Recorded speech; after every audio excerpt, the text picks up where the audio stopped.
ఆవిడే అన్నిటికీ సర్వోత్కృష్టమైన స్థానంలో కూర్చున్న తల్లి. ఆ తల్లి పాదాల దగ్గరే నా యొక్క శాశ్వత నిలయము. అదే శ్రీనగరము, అదే శ్రీ నిలయము. నా ఆత్మ అక్కడి నుంచి వచ్చింది కాబట్టి అది అక్కడికే వెళ్ళాలి అని దృఢ సంకల్పం చేసుకునే వాళ్ళకి ఆ రకంగా వాళ్ళు ఆ పనులు చేయటం, అమ్మని తలుచుకొని అమ్మకి అంకితం చేసుకుంటూ పనులు చేసేవాళ్ళు ఎవరైతే ఉంటారో వాళ్ళందరినీ అమ్మ దయ ఎప్పుడూ కూడా ఉంటుంది అని ఇక్కడ చెప్తున్నారు. అమ్మా, ఇది సంగతి. సో గురుగారు నాన్న చెప్పు. గురుగారు ఇప్పుడు తిరుపతి వెళ్ళటానికి 7 కొండలు ఎక్కటానికి ఎంతో కష్టపడతాం, కానీ ఎక్కినప్పుడు స్వామిని దర్శనం చేసుకున్నప్పుడు ఎంత ఆనందంగా ఉంటది కదా గురుగారు, అక్కడే ఉండిపోవాలనిపిస్తుంది. అవును నాన్న, నువ్వు చెప్పింది కరెక్ట్. ఎందుకంటే 7 కొండల తిరుపతి కూడా మూలాధార, స్వాదిష్టాన, మణిపూర, దహర, విశుద్ధ, ఆజ్ఞ. నువ్వు చివరికి శిఖరము దగ్గరికి వచ్చినప్పుడు బ్రహ్మకచ్చము, అదే రాజరాజేశ్వరి స్థానము. ఏమ్మ, ఆ బిందువులో పైకి వెళితే ఆ స్వామివారి యొక్క అదే అమ్మవారు వెంకటేశ్వర స్వామి. మరి ఇంత కష్టపడి నువ్వు అక్కడ దాకా వెళ్ళిన దానివి, నువ్వు కిందకి ఎలా నీ మనసు అంగీకరిస్తుంది కిందకి వెళ్ళిపోదామని?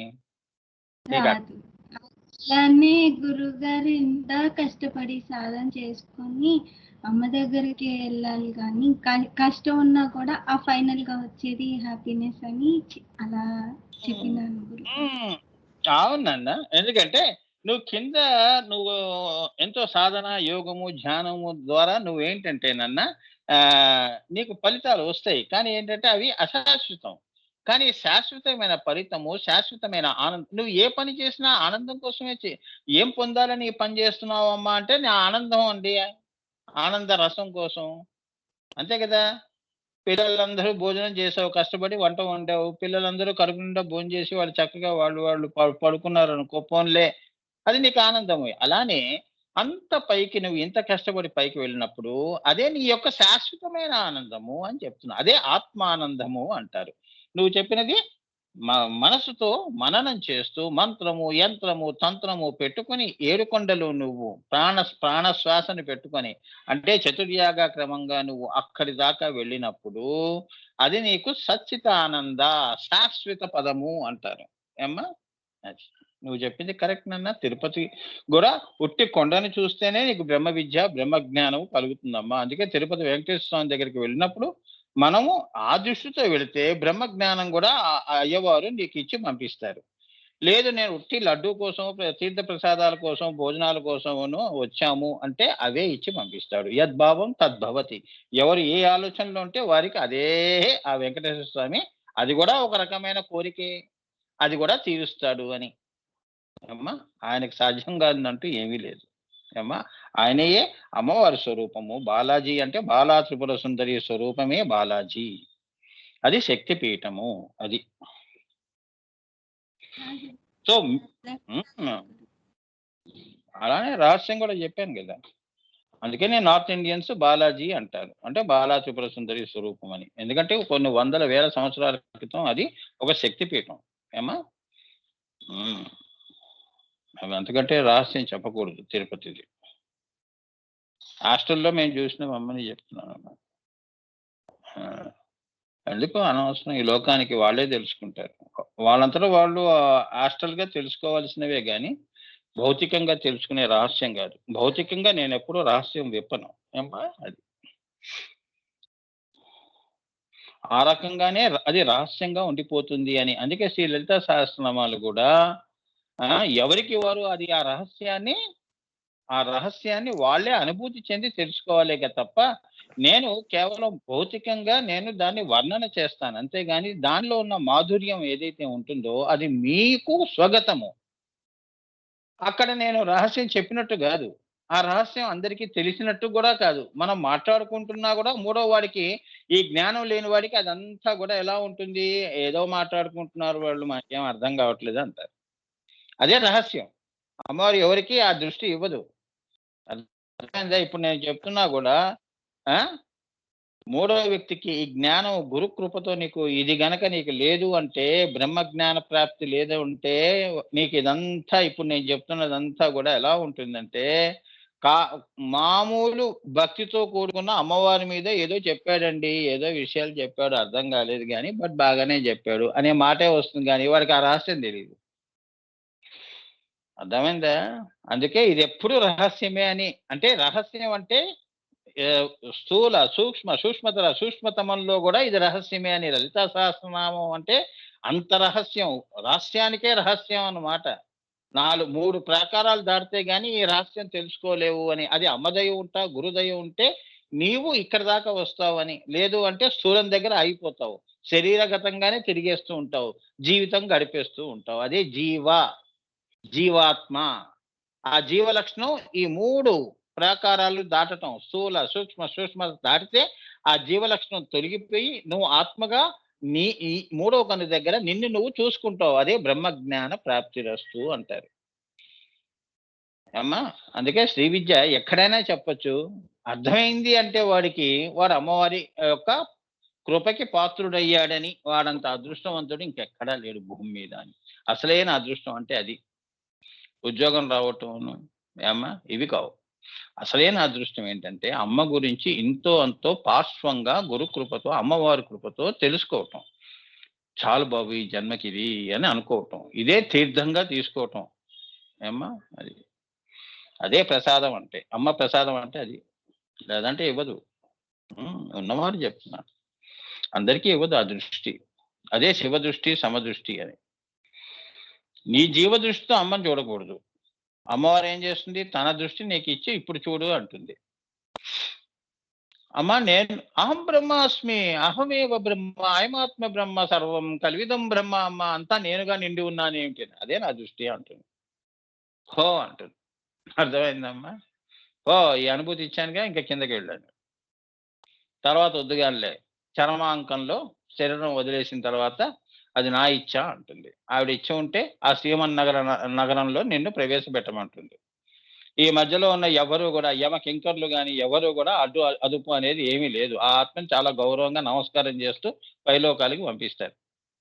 అర్థమైందా అమ్మా? అమ్మవారి స్వరూపంగా వెళ్ళిపోతూ ఉంటావు నువ్వు పైకి. ఆ! ఈ పాపము, పుణ్యము ఇవన్నీ నీ నీ భావాలు బట్టి పాప పుణ్యాలు. భావాభావ విభావిని నువ్వు అలా వెళ్ళిపోతున్నావు. నాకు భావముతోనూ అభావము ఈ రెండిటితో పని లేదు. నాసదీయ సూక్తంగా ఎప్పుడు అమ్మనే నేనే అమ్మగా వెళ్ళిపోతున్నాను ఆత్మగా అని అదొక్క సంకల్పం చేసుకొని నువ్వు బయలుదేరు. అది. అన్ని లోకాల్లో దేవతలు అదే దేవతలు పుష్పవాన కురిపిస్తారంటే అటువంటి ఆత్మల మీద పుష్పవాన కురిపిస్తారు. అర్థమైందా అమ్మా? భూమి మీద చూపించలేదు కృష్ణుడికి, రాముడికి ఆకాశం నుంచి పుష్పవాన పడుతూ ఉంటుందమ్మా. అటువంటి మహానుభావులు ఈ నడయాడిన ఈ భూమండలంలో వాళ్ళు ఇది చెప్పారు. వాళ్ళు ఇక్కడ ఉండే నగరంలో వాళ్ళు అక్కడ ఉండి ఇక్కడ పనులు చేశారు. అది గొప్పతనం అంటే. That is the beauty of the mantra. That is the beauty of the tantra, yantra. అదే నువ్వయ్యి నీ పని చేయటం అన్నమాట. నేను చేస్తున్నాను అంటే మంత్ర మహేశ్వరిగా నేను ఉన్నాను. ఆ శ్రీచక్ర యంత్రంగా నేను ఉన్నాను. నా శరీరం ఉంది. తంత్రమేమో శివ సంకల్పంగా నాలో ఉంది. ఇప్పుడు నేను చేసే పని క్రియ శివ సంకల్పంగా చేస్తున్నాను అని చెప్పి నువ్వు మాయలో ఎన్ని పనులన్నా చెయ్యి. అన్నీ సఫలమవుతాయి అని శ్రీకృష్ణుడు అది పెట్టుకునే అంత మహాభారతంలో భగవద్గీత చెప్పడం జరిగింది. అవునా? అందుకే వాళ్ళందరూ అవతార పురుషులు. మనం మామూలు తారలుగా పడతాం. ఆకాశం నుంచి కర్మ కొద్దీ కింద భూమి మీద రాలుతాం. ఇదే అంతరిక్షంలో ప్రేతాత్మలుగా ఉంటాం అన్నమాట. దాన్ని ప్రేతాత్మ తర్వాత ఆత్మగా చేసుకొని ఆత్మని పరమాత్మలో లయం చేయటం. అంతరిక్షంలో కూడా దాటటం.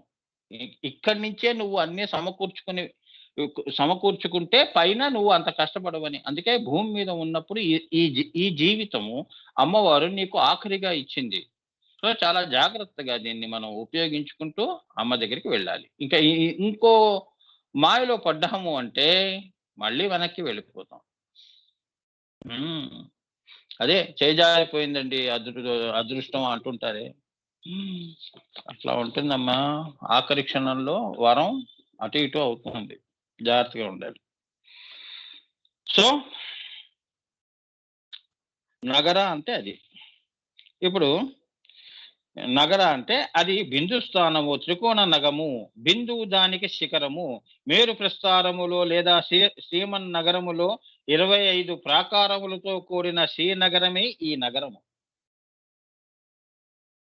25 ప్రాకారాలతో మణిదీపం ఉంటుందమ్మా అమ్మవారిది.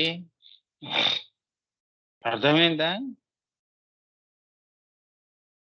అంటే లలితా పరాభట్టారిక కొలువు తీర్చి ఉండే చోటు, ఆమె కొలువై ఉంటుందన్నమాట. 25 ప్రాకారాలు అంటే 25 తత్వములు అని, ఆ ప్రాకారాలుగా ఉంటాయి అమ్మవారికి. నువ్వు ఎవరైతే 25 తత్వాలు జయిస్తారో వారు బిందు స్థితిని చేరుకుంటారు. సవికల్ప సమాధి అంటారు. అర్థమైందా? అదే ఆ ప్రాకారాలు దాటడం అంటే. ఏమ్మా, ఇగో మన ఇక్కడ కింద ఇక్కడ కూడా అంతే కదా, మనకి కొన్ని కొన్ని తత్వాలు ఉన్నాయి కదా, ఈ తత్వాలన్నీ దాటుకుంటూ పరతత్వంలోకి వెళ్ళటం. గురువు గారు, అమ్మా పెద్ద గురువు గారు కొన్ని తత్వాల గురించి రాశారు, గుర్తు చేయండి, చెప్తాను అని చెప్పారు గురుగారు, తీసి పెడతాను అన్నారు, అందుకని రిమైండ్ చేస్తున్నా గురుగారు. అవునా, ఇప్పుడే చెప్తానన్నా, చెప్తాను. బాగా గుర్తు చేస్తాను. థ్యాంక్ యూ నాన్న, మై బ్లెస్సింగ్స్. Thank you. నేను చెప్తానన్నా ఆ తత్వాలు, ఎందుకంటే నాకు తెలుసు అమ్మవారు ముందే చెప్పేసింది. ఆ లిస్ట్ ఇస్తాను. ముందు ఈ ఈ సంఖ్య పెట్టుకోండి, 25 అని. శ్రీమాత్రే నమః గురుగారు. శ్రీమాత్రే. ఇప్పుడు నాయిక అంటే ద్వైతంలో అందరూ నాయికలే మనకి, మగవాళ్ళకి. అవునా? ఈ నాయకులు కాదమ్మా, ఈ కథల్లో నాయకులు కాదు. ఈ కథ ఉన్నంత వరకు ఆ నాయకులు ఉంటారు. కథ ముగిసిన తర్వాత అందరూ కథ కంచికి మనం ఇంటికి అన్నట్టు. మరి ఇది కాదు కదా శాశ్వతమైన నాయిక. మరి ఎవరు ఇంత కథ అల్లి అందులో ఇంతమంది పాత్రలు నాయకులుగా 14 లోకాల్లో సృష్టి చేసిన తల్లి ఎవరండి అంటే ఆవిడ నాయిక, అమ్మవారు. ఆమె సర్వేశ్వరి కనుక సృష్టి సమస్తమునకు ఆమెయే నాయిక. సృష్టి సమస్తము అన్నప్పుడు నువ్వు కూడా అని గుర్తుంచుకో. నువ్వు చేసే పనులన్నీ కూడా ఆమెయే నిర్దేశిస్తోంది. ఎంత ఆశ్చర్యం అండి! నన్ను గమనిస్తోంది, పక్కవాడు పిపిలికాది బ్రహ్మ పర్యంతము కూడా అందరి సంకల్పాలు కూడా రేపు ఏం చేయాలో అనేది ఆవిడే ఇచ్ఛాజ్ఞాన క్రియల మీద ఆధారపడి ఉంటాయన్నమాట. మహాత్రిపుర సుందరి అంటే అదనమాట. రేపు నీకు గుడికి వెళ్తావు, రేపు లేకపోతే నీ బంధువుల ఇంటికి వెళ్తావు, లేదా రేపు నువ్వు ఏం చేసుకుని తింటావు అనేది కూడా అమ్మవారి చేతిలో ఉంటుంది. అర్థమైందా? ఎవరికి ఏది ఆఖరి మెతుకవుతుందో కూడా ఆవిడే నిర్ణయిస్తుంది. అర్థమైందా అమ్మా? రేపటిదాకా అన్నం ఉందా లేదా అనేది మనకు తెలియదు, అది అమ్మవారి చేతిలో. అర్థమైందా? అందుకే పోయిన తర్వాత నోట్లో బియ్యం పోస్తారు. ఇంకో జన్మలో కూడా వాడికి అన్నపానీయాలకి లోటు లేకుండా. అదనమాట. చాలా చాలా తత్వం ఉంటుందమ్మా, తెలియదు. అందుకే ఈ సంకల్పాలన్నీ కూడా ఎంతసేపు మాయలో ఉంటూ నేను చేస్తున్నాను, నేను కష్టపడిపోతున్నాను, నేను అదైపోతున్నాను, ఇదైపోతున్నానని పెట్టుకోకూడదు.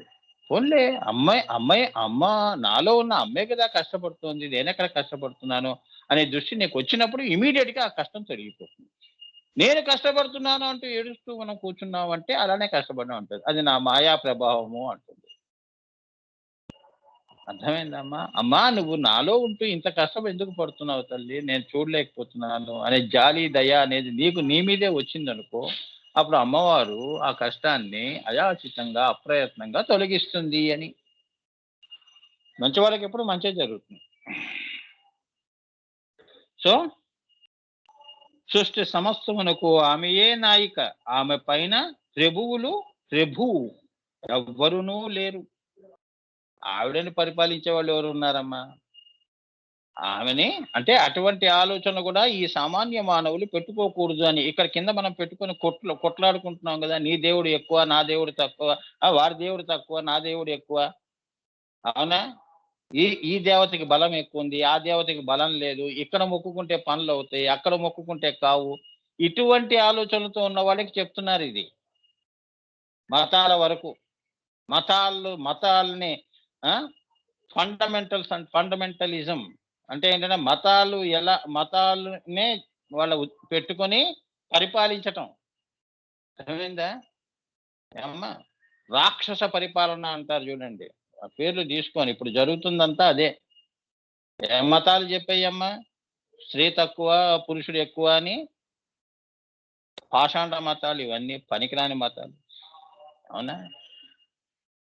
ఏదో పెట్టుకుని ప్రజల్ని హింసించడం తప్ప, అమాయకుల్ని బలి చేయటం తప్ప ఏమీ లేదు. అవునా? ఆఫ్ఘాన్లో చూడండి, ఏంటి వాడికి తెలుస్తుంది, వాడు బొంద తెలుసు వాడికి. అదే అమ్మవారు చెప్పింది, ఆ పిస్తోల్ పట్టుకొని అందరిని చంపుకుంటూ బొమ్మని.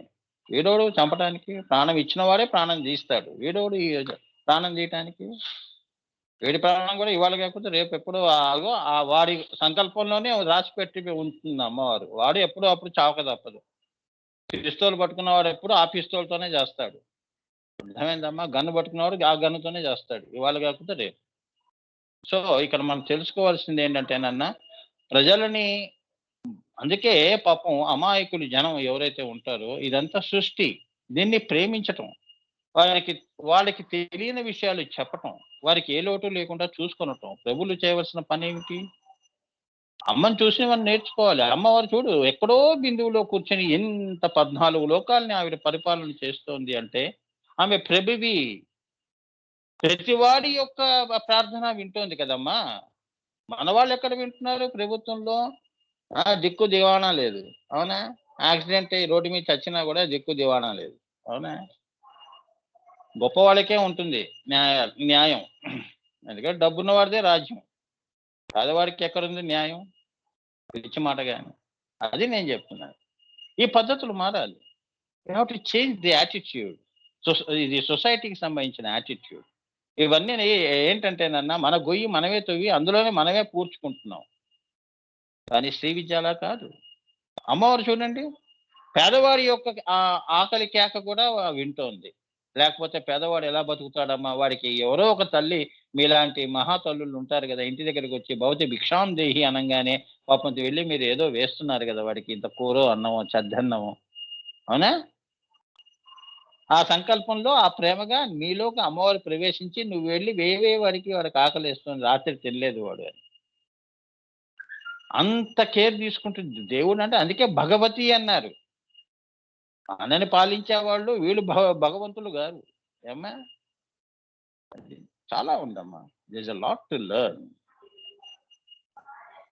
అందుకే ఇవన్నిటికీ అతీతంగా నీకు మనశ్శాంతిని, ఆనందాన్ని, సంతోషాన్ని ఇచ్చేది ఒక మంత్రం, ఒక తంత్రం, ఒక యంత్రం. అక్కడ వెళ్ళి కూర్చో, కావాల్సినంత మనశ్శాంతి. ఏమ్మా? ఎక్కడో శ్రీశైలంలోకో ఎక్కడో దూరంగా క్షేత్రాల్లో 10 రోజులు ఒక 50,000 30,000 తీసుకుని అక్కడ రూమ్ బుకింగ్ చేసుకొని ప్రశాంతంగా ఉందండి, 10 రోజులు ఇంటికి దూరంగా వెళ్ళిపోతున్నాం, హాయిగా అక్కడ ఉంటాం 10 రోజులు అని చెప్పి అలా వెళ్ళినా నీకు దొరకదు. నువ్వు ఎక్కడ నువ్వు ఉంటే అక్కడే శాంతి ఉన్నది అని. ఈ లలితా సహస్రనామ గొప్పతనం ఏంటంటే, ఈ పుస్తకం నీ చేతిలో ఉన్నంత వరకు నీకెప్పుడు కూడా సచ్చితానంద, ఆనందంలోనే ఉంటావు అని. ఏమ్మా? కమలంలో ఉంటావు. బురదలో ఉన్న కమలం ఎలా ఉంటుందో అలానే నువ్వు ఉంటావు. ఎంత మాయ నీ మెడ వరకు నీకు మాయ వచ్చినా, అందరూ మునిగిపోతున్నా నీకు మెడ వరకే ఉంటుంది. నువ్వు కమలంలా అలా పైన ఆకాశం వైపే నీ దృష్టి పెట్టి అమ్మనే ధ్యానం చేస్తుంటావు. అదే నీ మనశ్శాంతి. అదే నీకు మౌక్తికాలంటే అదే. నువ్వు ఎంత మునిగిపోతున్నా అమ్మ దృష్టి వదలకు అని, అమ్మ మీద నమ్మకం విశ్వాసం తగ్గించుకోకు అని. అమ్మ అదే నువ్వే పెడుతున్నావు తల్లి, నా భక్తికి పరీక్ష అనుకోవాలి. ఇవాళ అన్నం అమ్మ పెట్టలేదు అంటే కోపం ఎందుకు పెట్టలేదు? ఓహో జ్వరంగా ఉన్నానని పెట్టలేదేమో అనుకోవాలి, అంతేగాని ప్రేమ లేదు అంటే ఎలా? ఎందుకు పెట్టలేదు? మన మంచి కోసం పెట్టలేదు. అవునా? నీ ఆరోగ్యం కోసం పెట్టలేదు. ఇవాళ అన్నం తినకే అంటుంది. నోరంతా ఎలా ఉంటుంది జ్వరంలో? అవునా? తినబుద్ధి కాదు. ఒకసారి నీకు కూడా చూడండి, బలవంతంగా అన్నం తిందామన్నా తినలేరు, నిండుగా ఉంటుంది. అవునా? అంటే ఆ రోజు నీకు అన్నం అమ్మవారు తీసేసింది అని, ఆరోగ్యరీత్యా. అంత చూస్తుంది నిన్ను, నీ ఆరోగ్యాన్ని కూడా చూస్తుందని. అందుకే ఆరోగ్య మాత అన్నారు కదా అమ్మవారిని. సంతోషి మాత, ఆరోగ్య మాత. మరి వాళ్ళు చూస్తారు అలా నిన్ను. సృష్టిని అలా వాళ్ళు కాపాడుతూ ఉంటారు అదృశ్యంగా ఉంటూ. అది అమ్మవారి యొక్క గొప్పతనం. సో సమస్తముకు ఆమెయే నాయిక. ఆ పైన ప్రభు ఎవ్వరూనూ లేరు. ఆ తల్లియే కథానాయిక. శ్రీమన్ నగరానికి ఆమె కథానాయిక అమ్మా. అంతేనమ్మా. ఇది శ్రీచక్ర కథ అంటాను నేను. ఎందుకంటే ఇవాళ ఉండి రేపు పోయేది, మళ్ళీ ఇంకో కథ వస్తుంది. కొత్త సృష్టిలో కొత్త కథ, మళ్ళీ అది పోతుంది, ఇంకొక కథ వస్తుంది. ఆ అమ్మవారి యొక్క ఇచ్చ అటువంటిదమ్మా. ఆ తల్లి ఎలా ఉంచాలో అలా ఆమె అదే లీలా విన్యాసము అంటారు. అవునా? ఇవాళ నన్ను పుట్టించింది అంటే మళ్ళీ ఇంకో సృష్టిలో మళ్ళీ ఇదే నామరూపాలతో మళ్ళీ నన్ను పుట్టిస్తున్నా అంటే పుట్టించదు, అయిపోయింది. కొత్త వ్యక్తులు వస్తారు, కొత్త రూపాలు వస్తాయి. ఇదంతా అన్నిటికీ కూడా ఆమె కథానాయిక. సో ఇప్పటి వరకు ఈ సృష్టి జరిగినప్పటి నుంచి మనకి తెలిసింది, మహాయుగాలు వెళ్ళిపోయినది అంతా కూడా ఈ పురాణాలన్నీ కూడా కథలే కదా, సృష్టి కథలు. సో ఈ సృష్టి కథలన్నీ కూడా ఇవాళ ఉండి రేపు వెళ్ళిపోయేవే, కాలగర్భంలో కలిసిపోయేవే అమ్మా. సృష్టి కూడా ఇవాళ ఉంటుంది, రేపు ఉండదు అమ్మా. మళ్ళీ కొత్త సృష్టికి పునాది. సో అందుకే ఆమె కథానాయిక అమ్మా. ఈ కథలన్నిటికీ, ఈ సృష్టిలో ఉన్న ఈ లోకాల్లో ఉన్న మనుషుల యొక్క కథలు, వ్యధలు, బాధలు అన్నిటికీ కథలకి కూడా, అన్ని కథలకి కూడా అన్నిటినీ కథ కంచికి కూడా చేర్చే తల్లి దయామయి. అందుకే కథ కంచికి మనం ఇంటికి అంటే, కథ కంచికి అంటే నా జీవితం ముగిసిపోయి కంచికి వెళ్ళిపోతోంది అంటే నా ఆత్మ మళ్ళీ ఇంటికి వెళ్ళిపోతోంది, బిందు గతానికి వెళ్ళిపోతోంది. అందుకే కథ కంచికి మనం ఇంటికి. ఆ సామెత అదనమాట అర్థం. అంతేగాని మన ఇంటికి రావటం కాదు. ఆత్మ బిందువులోకి వెళ్ళిపోయింది, శరీరం కంచికి వెళ్ళిపోయింది. అది